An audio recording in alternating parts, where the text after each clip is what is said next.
Hi Marians! I'm your vlogger Elonga. Ngayon nga ay samahan niyo ko sa araw na to. Ano? Tara!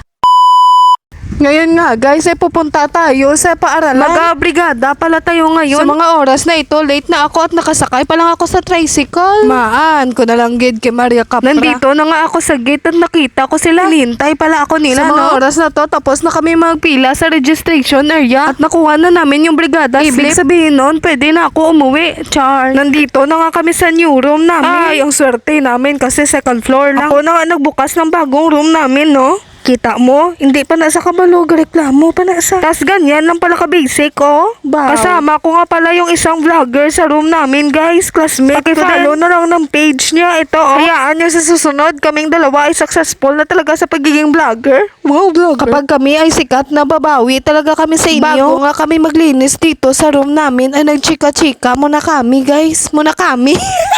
Ay. At nag-start na nga kami maglinis dito at baka mamaya mapagalitan pa kami pag dumaan dito yung head ng grade 12. So sa mga nanonood dyan na estudyante, nakabrigada na ba kayo? Or ang parents nyo? Nakabili na ba kayo ng school supplies nyo, guys? Kasi ako, makeup pa lang. Char!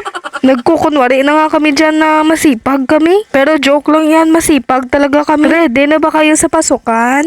Kasi ako, oo na hindi na aywan ko. Para sa lahat ng estudyante, ang paaralan ay pangalawa nating tahanan. Kaya alagaan natin Katulad ito. Lang din ito sa bahay natin. Ayaw natin ng hindi malinis. Naway maging masipag, mabait at determinado tayong abutin ang ating mga pangarap, guys. Sama-sama tayong i-achieve ngayong bagong school year yung ating mga gusto sa buhay. Kaya kapag pinagalitan kayo ng teacher nyo, huwag kayong magalit dahil para din yan sa inyo. Ay, grabe na nga yung message ko sa inyo. Nakita nyo naman yun sa video, grabe yung talon ko. Kasi dahil dito, salamat sa mga SSLG na bumigay ng Aroscaldo. Ano, tara? Sobrang saya ko nga sa Aroscaldo kasi gutom na ako. Tiningnan ko nga yung dalawang best friend ko dito sa CR.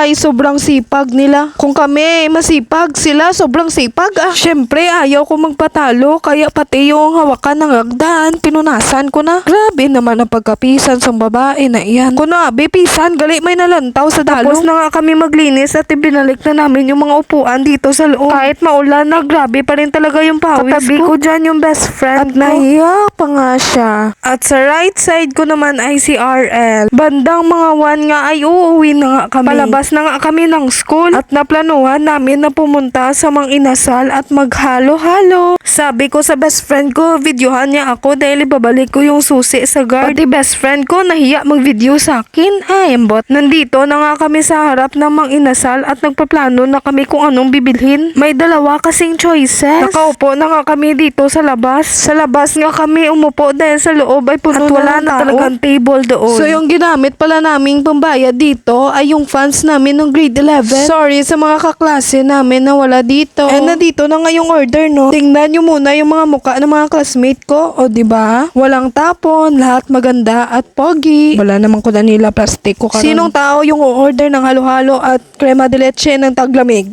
Eh di kami. Kumakain na nga kami dito at nagchicheka. Dito nga pala kami kumain sa labas ng mga inasal sa Iloilo Supermart. So ayan oh, tingnan nyo naman yung view.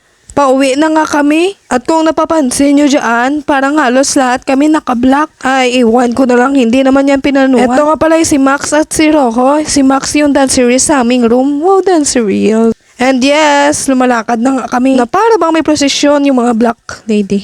Nakasakay na nga ako at pauwi na si Maria Capra. Wala na tayong ibang dadaanan pa kasi sobrang pagod na ako. Tingnan nyo naman yung ginawa ko sa payong ko kasi wala na akong paglalagyan. And yes, nandito na ako sa bahay. Nakauwi na si Maria Capra. Salamat sa pagpapatapos ng video. Please follow, like, comment, and share. See you sa next vlog mga Kamarians.